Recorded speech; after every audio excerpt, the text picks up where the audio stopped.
Hi, good afternoon, ladies and gentlemen. This is Dr. Wolf. This is my third video. This is a solo mission. I'm missing my other parts of the zoo school today. They may show up, they may not, as they're out in the playground playing, experimentally out on little adventures to learn about themselves. Again, my name is Dr. Wolf, and I appreciate you for coming to this learning session as we try to gain a deeper understanding of a deeper learning for our students. So, hashtag Zoo School Dr. Wolf. This is the part 3.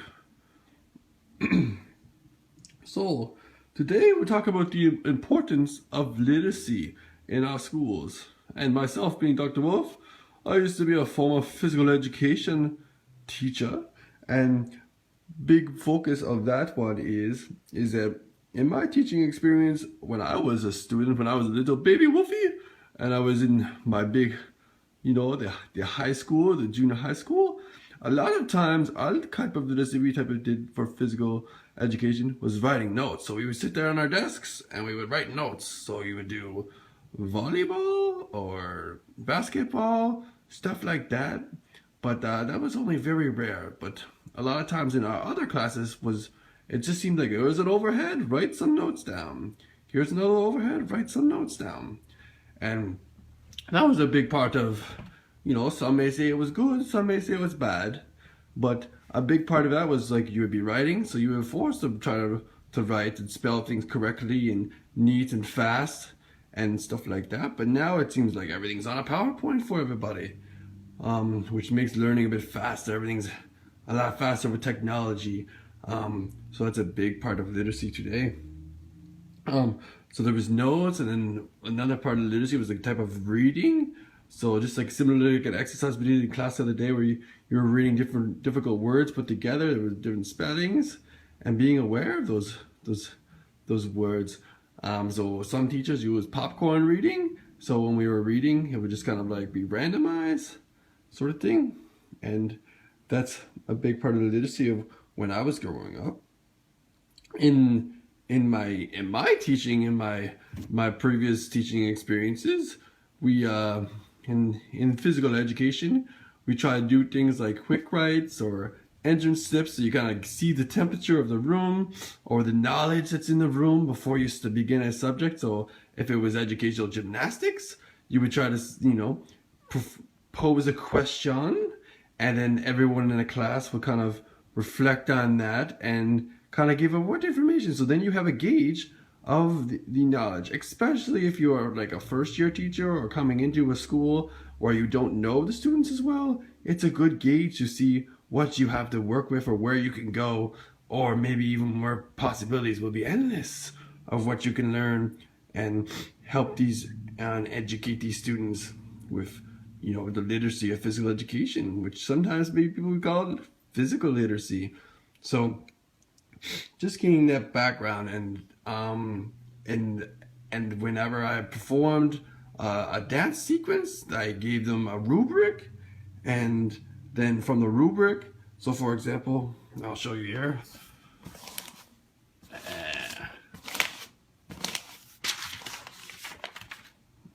There's a rubric, and in the rubric, it kind of has the expectations of how they should perform and what's required of them, and this is outlined to them before they begin, and very similar to the faction type thing, where they have the creativity, engagement, participation, teamwork, and performance.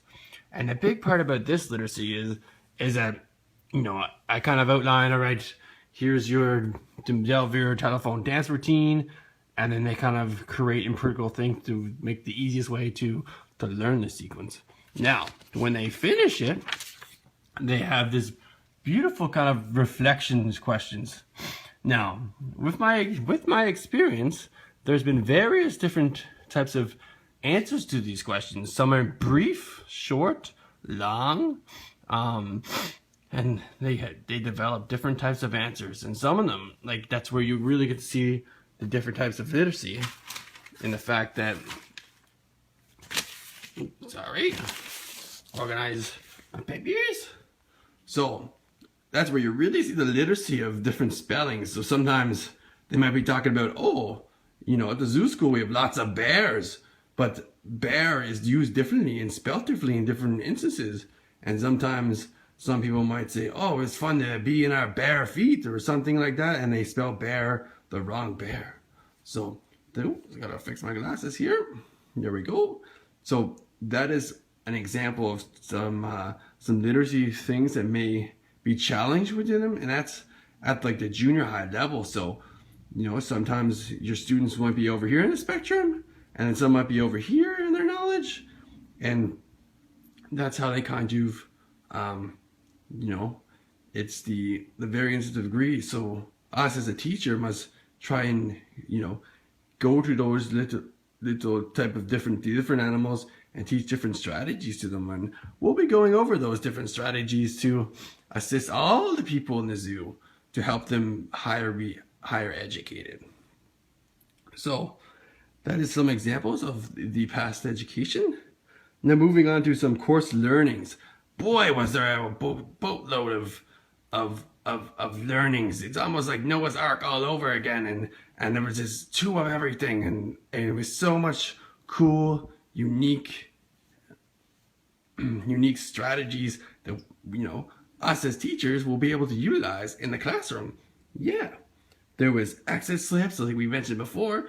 So like, especially in phys ed, you can have the exit slip at the end of class, like before they leave. You kind of mark your attendance with it and kind of gain their understanding of what they learned. So if it was tactical strategies, you know, then they can have that mindset. Or like I like to do a lot of time is I bring the whole wolf pack in, or the zoo, the class, and we just kind of ask questions, and they can kind of reflect and answer. But this allows an outlet for the other students to be able to speak their minds. So we got exit slip, quick writes. So if it was about a certain subject or something like that in physical education, about the heart, the body, nutrition, all these different things, you can do a nice little quick write and gain that they'll help them gain understanding. As well as you could do a social action paper about the physical education curriculum, or different health issues, or obesity, or food in the cafeteria. Like, hey, like what food should be served in the cafeteria? Is there a difference between the Diet Pepsi and the non-Diet Pepsi, or a chips that are baked and non-baked? Is there a big enough difference to be able to have the certain ones in the vending machine? Those are great ideas for types of papers you could use.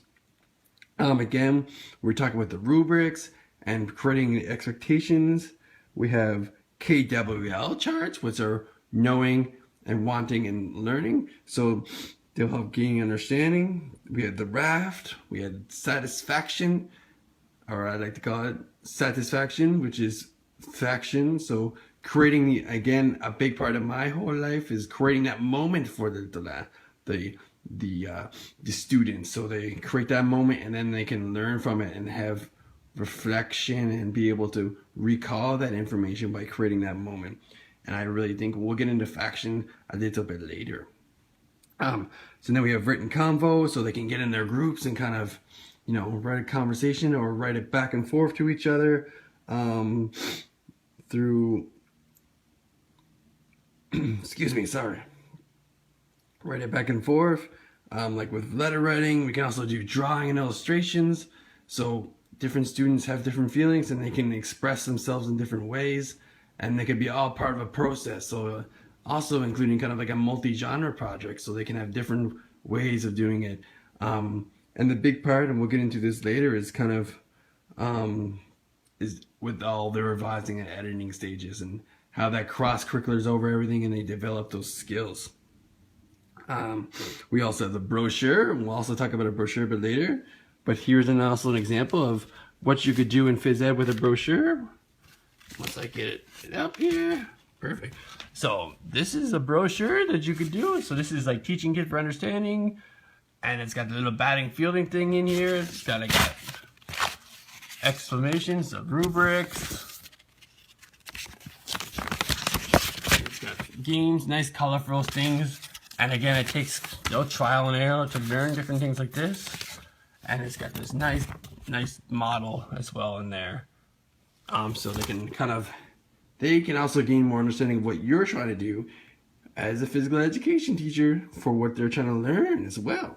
So that is a big thing. So another one is brainstorming. Brainstorming is huge in physical education because as a teacher, you ask a bunch of questions, you write things down, and then you kind of get the idea behind if you were doing a unit. So we would do a unit, and then you could have the things all listed out for what you're going to do or what you potentially could learn about that. So it's very, very good. Now, time is of the essence. So moving on to the literacy tool. Now, like we were saying before, you could use like a reflection sheet. So then they have the question. So it's almost like an exit slip. So it's looking down here below. We have the exit slip. So whatever the activity is. So for example, if we use it for faction, which is one of my favorites, satisfaction, that's one of my favorites, then they would work in their group. Yes, so for this specific example, we have these questions. So what did the group do well in this activity?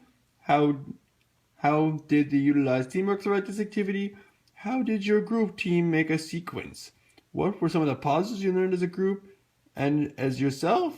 And how does this movement and the dance relate to fitness? And what are some suggestions of potential different ideas you might have added or subtracted to the activity? So these are something you just kind of fill out as a teacher. You'll get feedback as well as you could potentially evaluate the students on what their feedback was as well.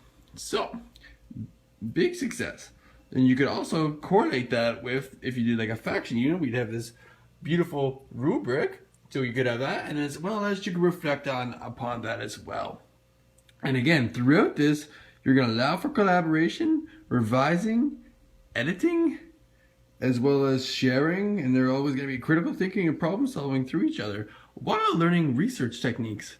So that's why it's one of my favorites, because you get the whole encompasses all these cool things with literacy. And the more exposure the children, the students, and us have exposure of it, the better and more efficient we will be with literacy. So that is the Zoo School. I'm Dr. Wolf. Thank you very much for listening. And if you need any more details, please step by my office. Oh,